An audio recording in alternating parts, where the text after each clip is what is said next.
Hi, I'm Charlotte. I'm from the Future Students Office. And I'm Savannah, also from Future Students Office.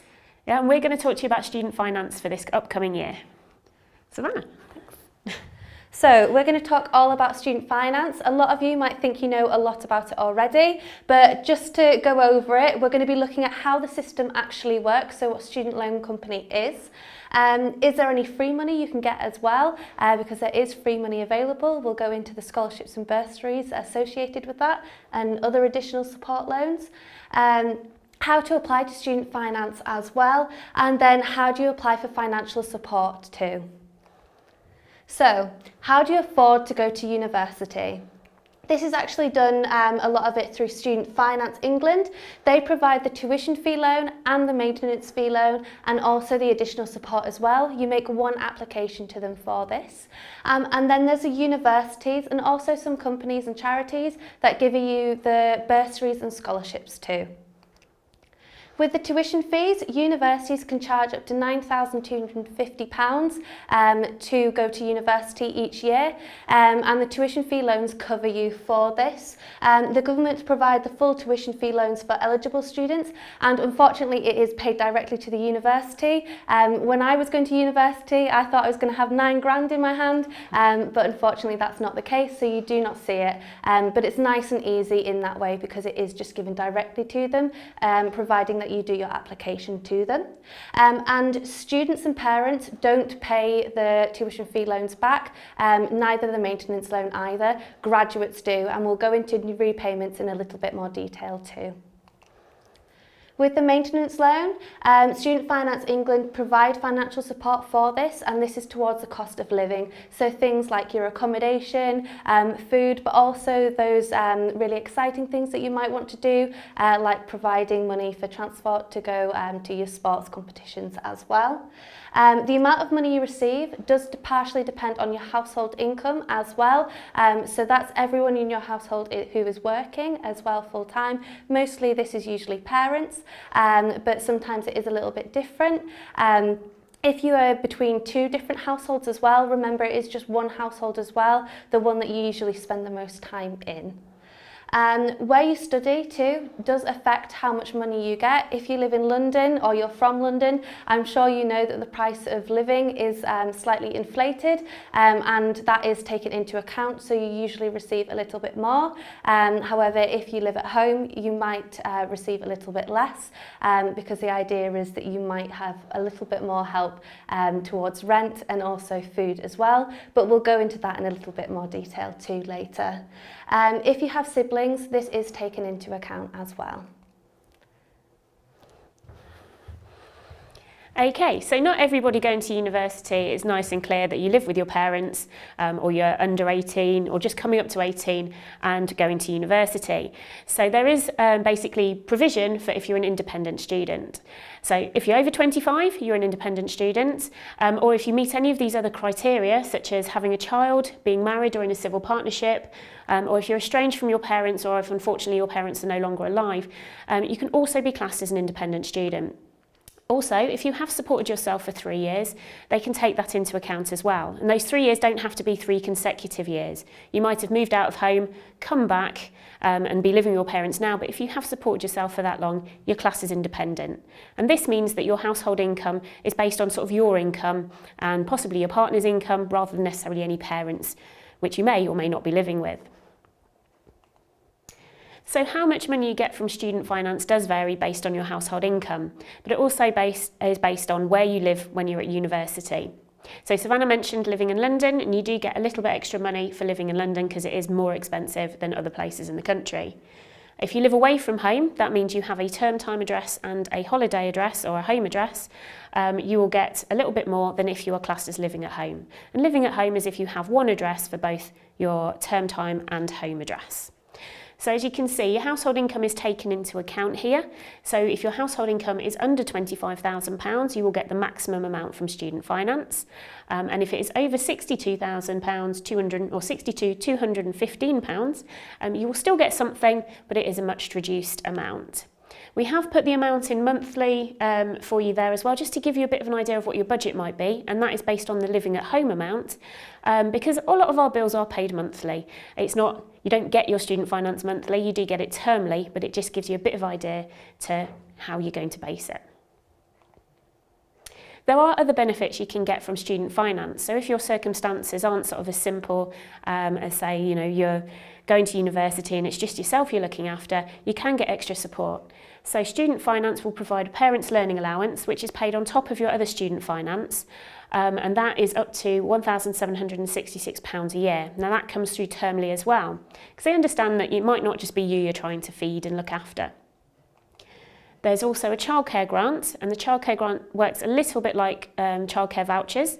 It's a pot of money that sits there for if you do have childcare needs, and if you do qualify for it, your childcare provider or after school club can get up to 85% of the money that they need to help support your child.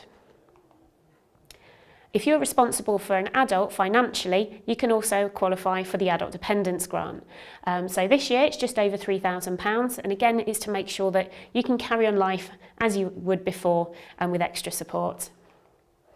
And disabled student allowance. Now this one doesn't just cover people with physical disabilities, but if you do have a mental health problem or anything that you are seeing a doctor for long term, you could qualify for the disabled students allowance.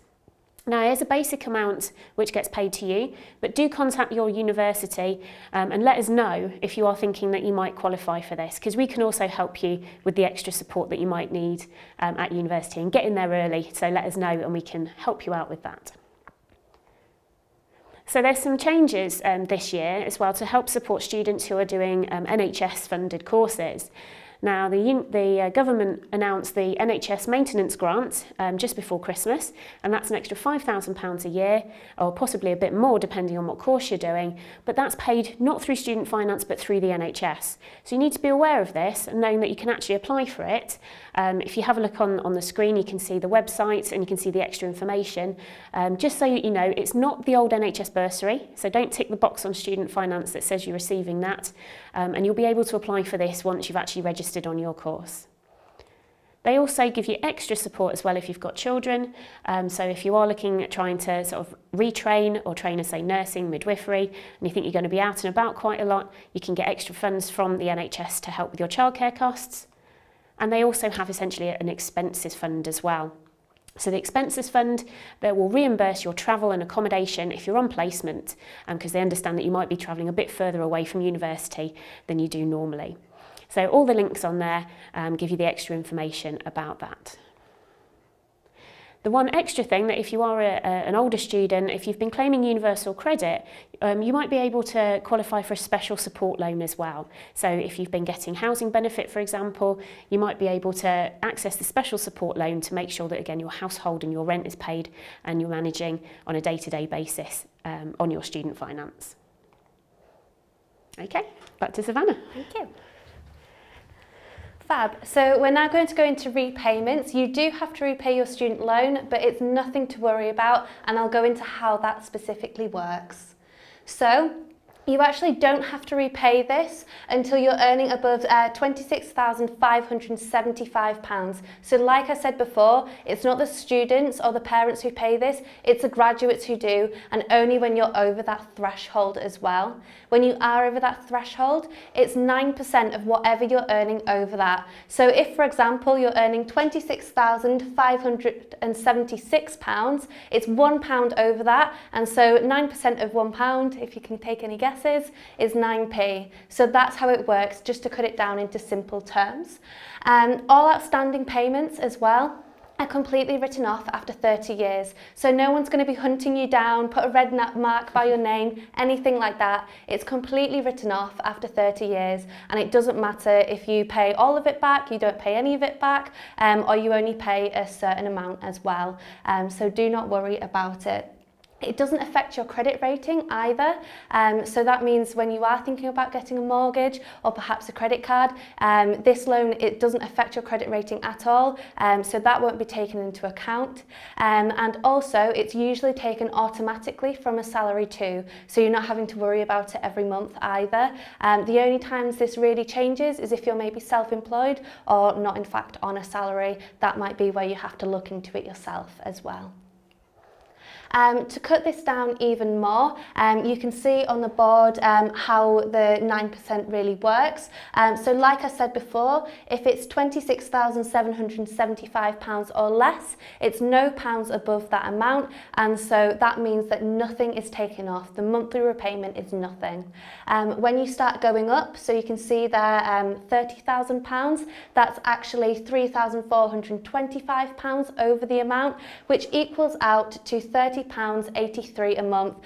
Some of you might be paying a mobile phone bill, you might be really lucky and your parents or someone else might be paying it for you, but that's usually what a phone bill costs. And you can see there as well, it's done in a really fair way, so you are actually reaping the rewards of being on that higher salary too, and you can still afford to live as well. But as you can see, the more money you are earning, the more it does go up, but it is done in a fair way to make sure you can still live.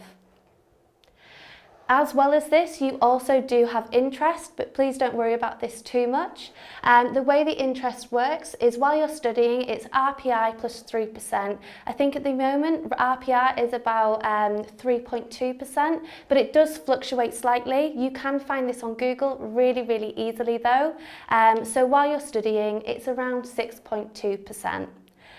When you do graduate, if you're earning below £26,575, it's the RPI.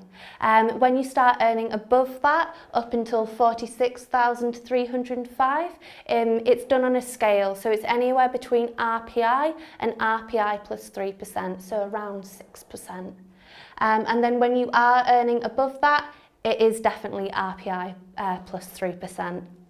But if you are thinking, oh my gosh, that does look like it's going to be quite a lot, please do not panic. Because if you are earning £30,725 each year, that means you're paying £450 a year, which is about £37.50 a month. So after 30 years, so when it's actually wiped out, that means that you've actually only paid £13,500 back. So you've not even paid off all your tuition fee loan, never mind your maintenance loan, and it is completely wiped out after those 30 years, so it's nothing to worry about. In fact, 77% of people with an English student loan do in fact not pay back their tuition fee loans or maintenance loan in full. I probably will be one of those as well, so don't worry about it. It's wiped out after 30 years anyway, and there's no red mark, nothing put against your name either, so you don't have to worry. Okay, I'm going to pass back to Charlotte now. Okay, we're going to now talk about what we might call free money. So free money comes from a range of places. Things like part-time jobs, obviously you do have to work for that, but it's basically extra income that you might want to take on to top up your maintenance loan and other bits you might be receiving. So a lot of students do take on part-time jobs. We employ student ambassadors, for example, or you could be working in the library stacking shelves or in the students' union. And we also have an agency on campus called Unitemps, and quite a few universities also have this. So you can usually get some sort of part-time job or casual work that fits around your studies, and just to top up that income. Obviously, holidays are actually quite long at university, so you have obviously nearly a month at Christmas, a month at Easter, and quite a long summer holiday where you can put in extra hours while you're working. So do consider that as well to build up a bit of savings to help you out during the year, so maybe you don't have to do so much work during term time. But there's also bursaries and scholarships that we were talking about earlier. So universities are given money from different places, the government, for example, or previous students or local businesses to help support students through their studies. And these bursaries and scholarships, they get given out in different ways at different universities. So we can tell you about what we have here at Leicester. Now, one of the things about these is that they are free.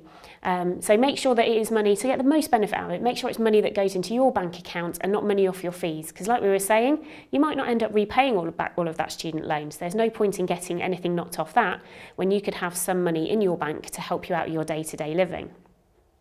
So some bursaries and scholarships you don't need to apply for. There's information that we do know from things like your student finance application, from your grades, and we can sometimes allocate money directly to you to make sure that you're going to get the most out of your bursaries and scholarships.